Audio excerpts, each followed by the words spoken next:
अस्सलाम वालेकुम दोस्तों, आज की ये हमारी वीडियो है वो बाइक के हैंडल कप के रिलेटेड है। इस वीडियो में हम जानेंगे कि बाइक के हैंडल कप किस तरह से पता चलता है कि ये ख़त्म हो चुके हैं, और इसके अलावा ये भी जानेंगे ये हैंडल ब्रेसर किस तरह से चेंज किए जाते हैं। तो चलें वीडियो को शुरू कर लेते हैं। मेरा नाम है अबू बकर सिद्दीक और आप देख रहे हैं बाइक इन्फॉर्मेशन यूट्यूब चैनल।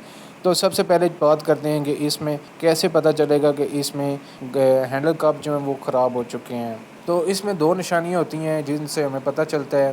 पहली निशानी ये होती है जब हम डबल स्टैंड पे बाइक को लगाते हैं, तो हैंडल को आगे पीछे मूव करते हैं तो ये इजीली जो है वो मूव नहीं होता। तो जैसे रुक रुक कर आगे पीछे मूव हो रहा होता है, इस तरह फील होता है।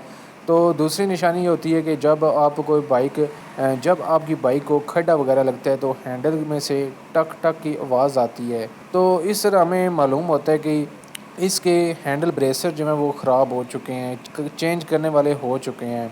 तो चले अब हम जान लेते हैं कि गोलियां ब्रेसर हैंडल ब्रेसर चेंज करने के लिए हमें कौन कौन से टूल्स की ज़रूरत होगी। तो ये हमारे पास कुछ टूल हैं जिनकी मदद से हैंडल ब्रेसर हम चेंज करेंगे।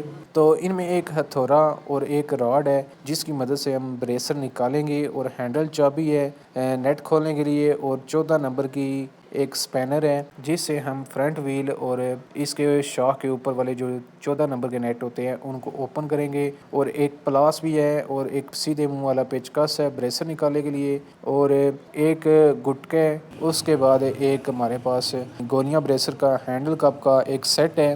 तो इसमें जो है हम क्रोनली फान के हैंडल ब्रेसर इस्तेमाल करने वाले हैं। ये कंपनी जो है वो काफ़ी अच्छी कंपनी होती है और इसकी कीमत भी जो है वो बिल्कुल मुनासिब होती है। 350 से 450 रुपये के दरमियान ईजीली मिल जाती हैं। ये दो मुकम्मल सेट होते हैं, एक नीचे डलता है और एक ऊपर डलता है। इसके अंदर जो ये बुश होता है, ब्रेसर का जो बुश होता है वो दोनों का अलग अलग होता है। ऊपर वाला और नीचे वाला जो है वो इन दोनों में फ़र्क होता है। तो चलें इसमें जो है वो हैंडल कप चेंज कर लेते हैं। हैंडल कप चेंज करने के लिए हमें एक 14 नंबर का पाने की ज़रूरत होगी जिसकी मदद से हम नीचे वाला व्हील को ओपन करेंगे।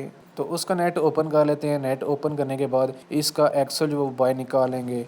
एक्सल बाहर निकालने के बाद इसका जो व्हील है उसको भी निकालेंगे। व्हील के अंदर एक गोट होती है, गोट जो है वो आपने एक्सल में लगा कर नेट को टाइट कर देना है ताकि इसकी गोट जो है वो आगे पीछे ना हो। उसके बाद व्हील के अंदर जो प्लेट होती है, ब्रेक शू वाली प्लेट, उसको बाहर निकाल लेना है। अगर प्लेट जो है वो इजीली बाहर नहीं निकल रही तो इसकी ब्रेक लेदर की जो ब्रेक केबल होती है उस नेट को लूज़ कर लेना है। तो इस तरह से हमारा व्हील जो है वो बाहर आ जाएगा। तो अब हम इसकी ऐनक को बाहर निकाल लेंगे। ऐनक को बाहर निकालने के लिए हैंडल का जो बड़ा नेट होता है उसको हम ओपन करेंगे। उसके बाद इसके 14 नंबर के शॉक के ऊपर वाले नेट होते हैं, इनको ओपन कर लेंगे। तो नेट की जो चाबी है, पर जो बड़ा हैंडल का नेट है वहाँ पर 30 नंबर की चाबी लगती है। तो इसको ओपन कर लेंगे। इसके अंदर एक वाशर होती है, वाशर को भी निकाल लेंगे। वाशर को निकालने के बाद 14 नंबर के नेट होते हैं। तो अब हम 14 नंबर की टी की मदद से हम दोनों नेट को ओपन कर लेंगे। आपने कपड़ा जो है वो टैंकी के ऊपर लाजमी रखना है ताकि जब हम हैंडल को उठाएं तो स्क्रैच वगैरह ना पड़े।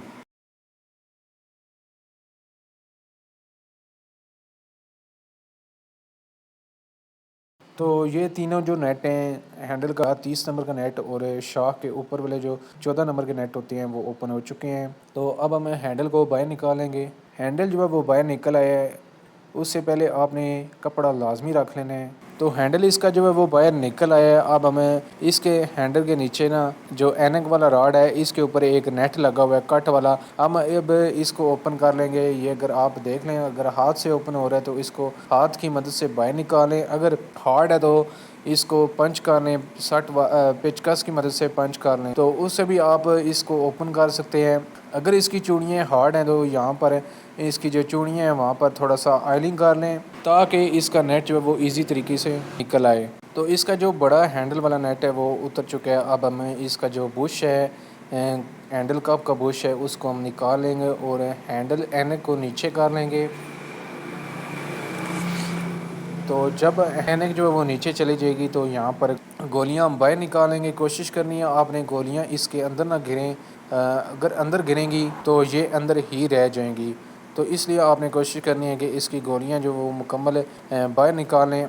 तो इसी तरह अब हम नीचे वाली जो गोलियाँ वो भी हम रिमूव कर लेंगे।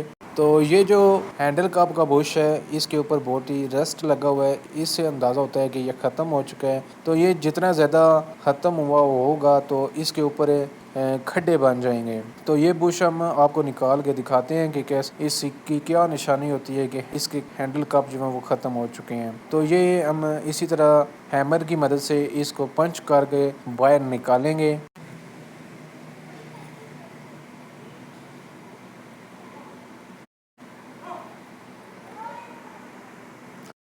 तो अब हमें इसके फ्रेम के अंदर इसके ब्रेसर हैं, कप हैं, इनको हम निकाल लेंगे। तो एक रॉड लेंगे, रॉड की थोड़े की मदद से इसको भी हम बाहर निकालेंगे। तो ये जो नीचे वाला कप है वो निकल चुका है। उसके बाद ऊपर वाला कप निकालेंगे, फ्रेम के नीचे से रॉड लगाएंगे और पंच करेंगे, ऊपर वाला जो कप है वो भी निकल आएगा। तो ये इसकी मुकम्मल जो भी इसके मुकम्मल हैंडल कप हैं और बुश भी इसके साथ हैं। तो एक बुश को साफ़ कर लेते हैं, इसके ऊपर देख लेते हैं क्या इसके ऊपर टोए वगैरह बने हुए हैं तो, या फिर इनकी क्रोम जहाँ पर गोलियाँ चलती हैं, गोलियाँ आगे पीछे वर्क करती हैं तो वहाँ पर भी चेक कर लेते हैं, वहाँ पर खड्डे वगैरह मौजूद हैं। तो अगर इस बुश की बात करें तो इसके बॉल वर्क करते हैं, वहाँ पर इसकी जो लाइनें पड़ी हुई हैं वहाँ से क्रोम जो है वो उड़ी हुई है। तो ये हमें इस तरह से पता चलता है कि इसकी जो हैंडल कप है वो ख़त्म हो चुके हैं। तो अब हम इसका जो फ्रेम है वहाँ पर जितनी भी ग्रीस पहले से लगी हुई है या ऑयलिंग हुई है इसको कपड़े की मदद से रिमूव कर लेंगे। रिमूव करने के बाद इसकी अच्छी तरीके से सफाई करेंगे और इसकी ऐनक वाले रॉड से भी इसकी मुकम्मल हम सफाई कर लेंगे कपड़े की मदद से। तो इसमें दो गोलियां ब्रेसर होते हैं, साइज़ में एक ही होता है लेकिन इसका अंदर से जो बोर है वो एक का छोटा होता है, एक का बड़ा होता है। जो बड़ा होगा वो ऐनक के नीचे वाली साइड पे लगेगा और जिसका बोर छोटा होगा वो ऊपर वाली साइड पे लगेगा। अगर आप उल्टा लगाएंगे नहीं लगेगा। जिस तरह हम लगा रहे हैं तो ये छोटे बोर वाला जो बुश है वो ऐनक के नीचे वाली साइड पे नहीं लग रहा, तो इसमें ये फ़र्क होता है। बड़ा जो बुश है वो लगा दिया और इसके ऊपर पुराना बुश रखेंगे और उसके ऊपर जो शाह ठिप्पा होता है जिसकी मदद से हम सील पंच करते हैं उसके साथ इसको बहुत ही फोर्स से पंच करेंगे तो इसका जो बुश है वो अपनी जगह के ऊपर बैठ जाएगा। सील ठप्पा रख कर उसे फोर्स से पंच करना शुरू कर देंगे तो ये आहिस्ता आहिस्ता जो है वो नीचे वाला जो नया बुश है वो बैठता जाएगा। तो जब अपनी जगह पे बैठ जाएगा ठोस आवाज़ निकालना शुरू करेगा। तो इसके ऊपर जो पुराना हमने बुश रखा था उसको हम बाहर निकालेंगे। ये बुश इसलिए रखा जाता है ताकि जो नया बुश है उसके ऊपर चोट वगैरह ना लगे, उसको कुछ फ़र्क ना पड़े। तो पुराना जो बुश है हम इसको निकाल लेंगे। तो अब जो है वो पुराना बुश निकल चुका है। अब हम ऐनक के जो नीचे वाली कोन होती है हम उसको फ्रेम के अंदर फिक्स कर लेंगे। ये बहुत ही इजी होता है, इसमें कोई मुश्किल वाला काम नहीं होता। फ्रेम के अंदर नई कोन बैठाने के बाद पुरानी कोन लेकर उसके ऊपर पंच करेंगे। जिस तरह से हमने नए बुश के ऊपर पुराना बुश रख कर बैठाया था इसी तरह हम नई कोन को फ्रेम के अंदर लगा कर पुरानी कोन की मदद से हम नई कोन बैठाएंगे। जब लग जाएगी तो जो पुरानी कोन है उसको हम निकाल लेंगे। तो जब ये ठोस आवाज़ निकालना शुरू करेगी तो इससे पता चल जाएगा कि हमारी जो कोन है वो बैठ चुकी है। तो जब बैठ जाएगी तो ऊपर से रॉड डालकर पुरानी कोन बाहर निकाल लेंगे। तो इस तरह से हमारी जो नीचे वाला जो ब्रेसर है वो मुकम्मल हो चुका है। और अब हम ऊपर वाला ब्रेसर डाल लेते हैं। तो ऊपर वाला जो ब्रेसर है उसी तरह हमने जिस तरह से नीचे वाली कोन बैठाई है इसी तरह ही हमने ऊपर वाली कोन भी बैठा लेनी है। पहले नई कोन लगा कर फिट करेंगे। जब वो फ्रेम के बराबर हो जाएगी तो इसके ऊपर पुरानी कोन रखेंगे तो उसके ऊपर पंच करना शुरू कर देंगे। जब ये ठोस आवाज़ निकालेगी तो इसका मतलब है कि ये नीचे वाली जो कोन है नई कोन है वो बैठ चुकी है। फिर हम ऊपर वाली जो कोन होगी पुरानी कोन उसको बाहर निकालेंगे। उसके ऊपर बॉल हैं वो रखेंगे, बॉल का सेट वो रख देंगे। उसके ऊपर हम बुश रखेंगे। बुश रखने के बाद जो बॉल वाला सेट है इसको हम ग्रीस करेंगे। नीचे वाले बॉल को भी ग्रीस करेंगे और ऊपर वाले बॉल को भी ग्रीस कर देंगे ताकि ये इजी तरीके से मूव हो सके। उसके ऊपर बुश रखेंगे। तो ये ऊपर वाले जो बॉल हैं उनके ऊपर ग्रीस लग चुकी है। अब हम नीचे वाले बॉल हैं उनके ऊपर ग्रीस लगाएंगे। जब ग्रीस लग जाएगी तो एन को ऊपर उठाएंगे और फ्रेम के अंदर लगा देंगे। तो जब ये ऐनक जो है वो फ्रेम से बाहर निकल आएगी तो इसके ऊपर ऐनक का जो नेट होता है इसको हम टाइट कर देंगे। तो इसको आपने हिला जला कर चेक कर लेना है, इसमें प्ले बिल्कुल भी नहीं होनी चाहिए। जब ये सारा टाइट हो जाएगा तो इसके ऊपर जो पैनल है इसके साथ हैंडल फिट होता है उसको हम अपनी जगह पे बैठाएंगे। तो इसमें एक चीज़ आपने लाजमी नोट करनी है, इसकी जो केबलें होती हैं वो सारी हैंडल के अंदर आनी चाहिए।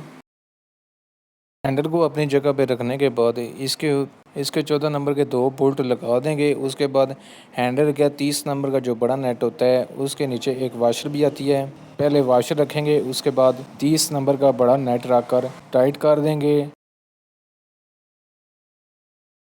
तो शॉक के जो ऊपर वाले 2 14 नंबर के बोल्ट हैं उनको आपने बराबर टाइट कर लेना है। उसके बाद हैंडल के नेट को भी चाबी की मदद से टाइट कर देना है।